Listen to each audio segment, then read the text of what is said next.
Naval weapons. Torpedoes, Mark 13, Mark 14. Anti-ship weapon, U.S. torpedoes, particularly the Mark 13, airdropped, and Mark 14, submarine-launched, were essential naval weapons used to sink Japanese warships, merchant vessels, and transports. Early in the war, Mark 14s were plagued by defects, but improvements made them highly effective by mid-war.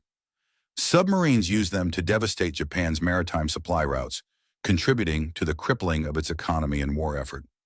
Mark 13 torpedoes, launched from aircraft like the TBF Avenger, were pivotal in sea battles such as Leyte Gulf, sinking carriers and battleships.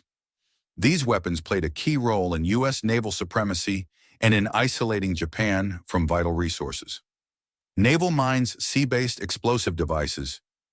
Naval mines were underwater explosive devices strategically deployed by U.S. forces to disrupt Japanese naval movement, blockade harbors, and defend key maritime zones.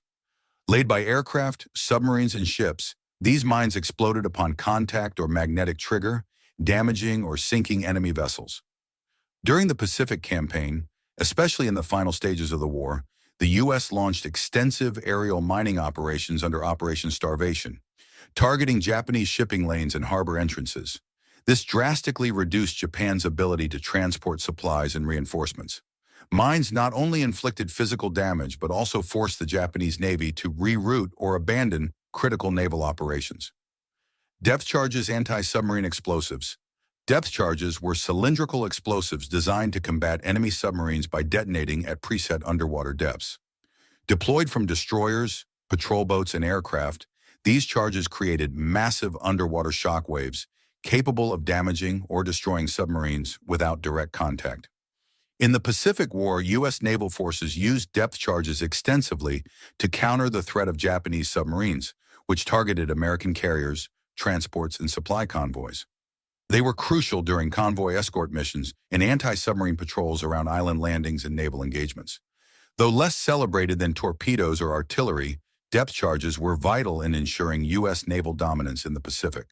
Tanks. M4 Sherman medium tank. The M4 Sherman was the primary battle tank used by U.S. forces during World War II, including in the Pacific theater. While originally designed for the European front, the Sherman proved adaptable to island warfare, especially during battles like Saipan, Iwo Jima, and Okinawa. Armed with a 75mm or 76mm main gun and multiple machine guns, it provided crucial infantry support by destroying enemy bunkers, caves, and pillboxes.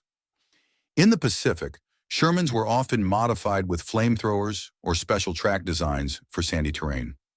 Although Japanese tanks were rare and generally weaker, the Sherman played a vital role in breakthrough operations and fire support.